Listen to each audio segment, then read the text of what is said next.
Hi friends, कैसे हैं आप लोग। एक बात मुझे बहुत परेशान कर रही थी। मैंने सोचा वीडियो के थ्रू आप सभी लोगों से पूछा जाए कि आप लोगों की क्या राय है। आजकल हम सब लोग युद्ध को एक्सपीरियंस कर रहे हैं।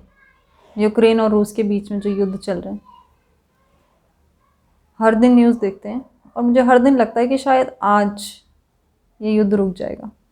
शायद आज किसी ना किसी को समझ में आ जाएगा कि युद्ध से हमें कभी कुछ भी हासिल ना हुआ है और ना होगा। युद्ध तो सिर्फ एक वो दिखाने का तरीका है कि हाँ, मैं तुमसे ज़्यादा ताकतवर हूँ, जो कि हम ऑलरेडी जानते हैं कि रूस ज़्यादा ताकतवर है। लेकिन 2 दिन पहले मैंने मिस्टर जेलेंस्की का एक स्टेटमेंट सुना कि वो अब नेटो ज्वाइन नहीं करना चाहते। 12 दिन के बाद उन्होंने डिसाइड किया कि वो अब नेटो ज्वाइन नहीं करना चाहते।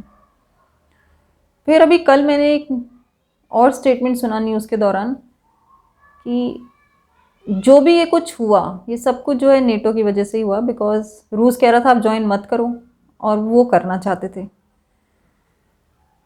तो एक न्यूज़ चैनल पर न्यूज़ रिपोर्टर ये बोल रहे थे कि क्योंकि मिस्टर जेलेंस्की इतने एक्सपीरियंस नहीं है एज अ पॉलिटिशियन, शायद इस वजह से वो उस उस समय की नज़ाकत को भांप नहीं पाए और उन्होंने अपनी ज़िद पे अड़े रहे।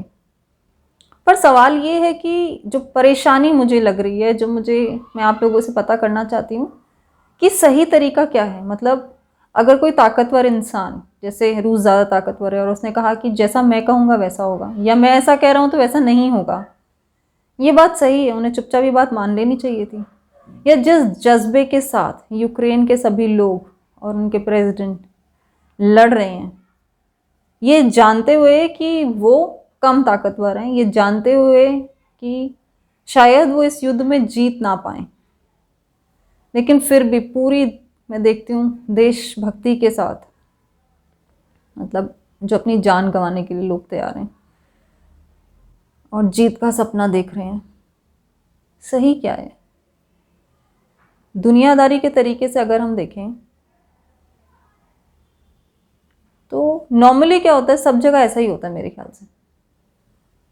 जो ताकतवर है वो अपनी ताकत को दिखाता है और जो कमज़ोर है मतलब ये माना जाता है कि उसे मान लेना चाहिए। सही गलत कोई नहीं समझना चाहता, उसे मान लेना चाहिए कि जो ताकतवर कह रहा है वही सही है। मान लो कि कल को मिस्टर जेलेंस्की ये बात मान लेते हैं, जो कि कल रात की न्यूज़ में था भी, कि अब वो सोच रहे हैं उन 4 शर्तों के बारे में जो रूस ने उनके सामने रखी थी।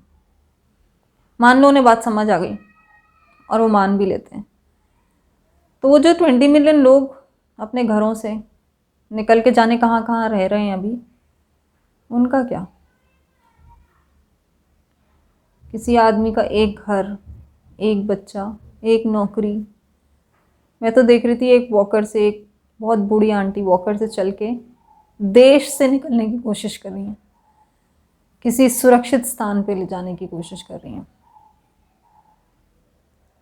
भगवान ना करे किसी के पास ऐसी घड़ी कभी किसी को देखनी पड़े, क्योंकि एक एक चीज़ बड़े प्यार से संजो के हम रखते हैं। एक डायरी, अपनी शादी की साड़ी, कुछ खिलौने, कुछ किताबें, certificates.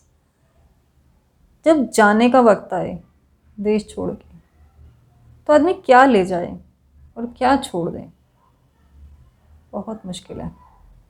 I think we all should pray कि जल्दी से जल्दी ये युद्ध समाप्त हो, जिसको जो बात समझ में आनी है आ जाए।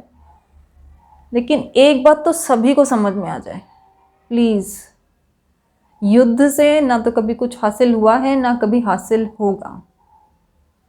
कोशिश करें कि बैठकर बात करके ही चीज़ों को सुलझा लें।